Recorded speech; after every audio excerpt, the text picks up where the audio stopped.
Well, I'll just start out with a little bit of a comment. We appreciate you all being here. It's really exciting to get started.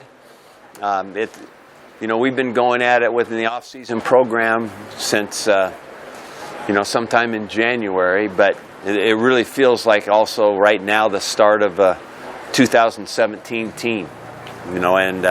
So we were really with a lot of newness. It's very exciting to get started with this group. I mentioned the other day that two major things to keep an eye on are, the 3-4 defense and the installation of the front, and the new coaching staff involved, and then of course the quarterbacking as we get going. And I thought today that one of the things, the enthusiasm for the play, I think the initial installation of everything, I think that was all good. I think that, frankly, the quarterbacks operated pretty confidently with what we were doing. It's sometimes it can be a lot sloppier than that on the first day, and I thought it was pretty good. I thought it was pretty clean, and the operation of everything was pretty good. So it was a good start, and love the enthusiasm for the team. I love the work of the defensive coaches, just watching them work all the way through the deal. It was exciting to me. Mike, this is the first chance we've seen Coach Diaco in person coaching. How would you describe his enthusiasm out there? I think that his enthusiasm was a lot like the interview. That was not surprising to me. I've seen him also talk to the team since he's been here, and I'm serious about basically our first meeting, and the interview process. It was very enthusiastic.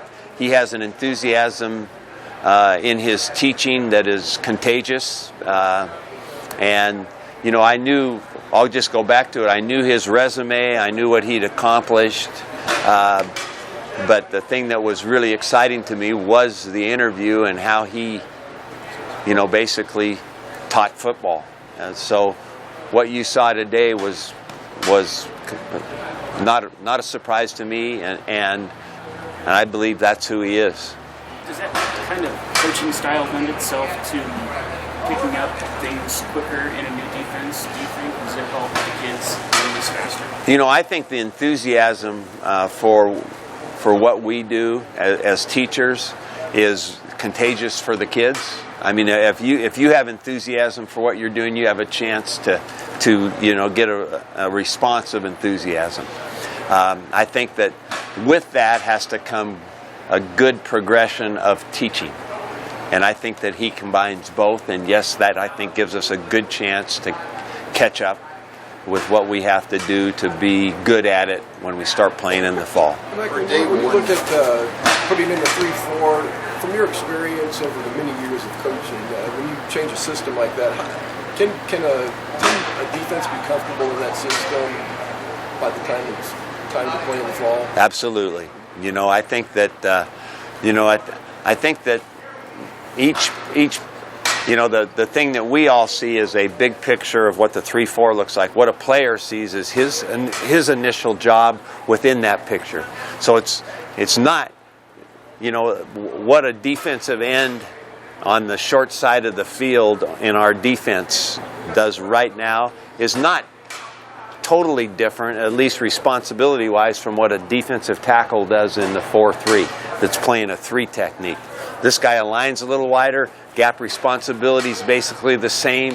How he plays, he might be taught a little bit differently, but there isn't that vastness of difference that we all see in the big picture of the front and how it fits with the coverages and the multiple blitzing. Does that make sense? Yeah. Hey, Mike, you talked about having some runs that are kind of defining to you, some signature type runs. Did you get close to that last year? I mean, was there any runs like that you thought, okay, we're making progress in that regard? Well, I would say that our two top runs from a year ago basically involved what would be an inside zone or or kind of a play off of the inside zone, which is a divide play with the tight end. You know how he looks like he's trapping, but it's a zone play. That would have been somewhat of a signature play. And then for us, a year ago with Tommy, it was the quarterback keeping the ball off of that zone play. So that was as close as we came, I think, to having that. Excuse me. Mike, with the quarterbacks, how pleased were you just day one? Usually day one guys don't look as crisp in a lot of areas like these guys do. You know, I think that that's probably the thing that might have stood out the most in our initial first day with brand new quarterbacks that have not started. You know, it was pretty well defined coverage-wise what they were going to see, so nothing surprised them today necessarily. But I think just in general handling it, and I'm thinking, I'm hopeful because I want to continue it, that the work we did with Patrick and Tanner on every Sunday during the season, which was pretty extensive. They probably got an average of 20 to 25 plays in a scrimmage, individual period, one-on-one. Some work that we got with them every Sunday. I wanted to see how it played out to today, what that meant to them the first day of spring practice. Would they come into spring practice with that work every Sunday as their game day during the year? Would that pay off as far as their comfort today, opening day of spring ball? I think what we saw was pretty comfortable guys. They made some plays. They made mostly right reads. They were fairly efficient in how it all looked. So, I think that it worked. Bare bones, when you go look at tape from his first day, what are you looking for most with those guys? They're kind of reviewing their days. I think that probably the number one thing is throwing to the right person. The coverage was very limited today, but against that coverage, are they throwing to the right guy in that route? And then, did they complete it? We're looking for consistent production. We need to now, without a running quarterback, we need to be a high percentage passing team. We need to complete passes. So guys have to catch, they have to be in the right place, they have to get open, and the quarterback has to have enough time to throw it to him. Mike, does he need to put on some weight? Oh yeah, and that's the funny thing about Tristan. That's what he is. But he's already done that since he's been here, and he will be fine when he is expected to play. You think about that. He should still be in high school right now. So. How polished is he though for his age level? What's that? His pure skills. How polished is he for this stage? He's got a great release. He's a football junkie. None of this stuff surprises him. He loves it. He loves to talk about cover two. This is what it looks like. All that stuff. It is very good. Saw quite a few wide receivers today. Quite a few didn't front of the run.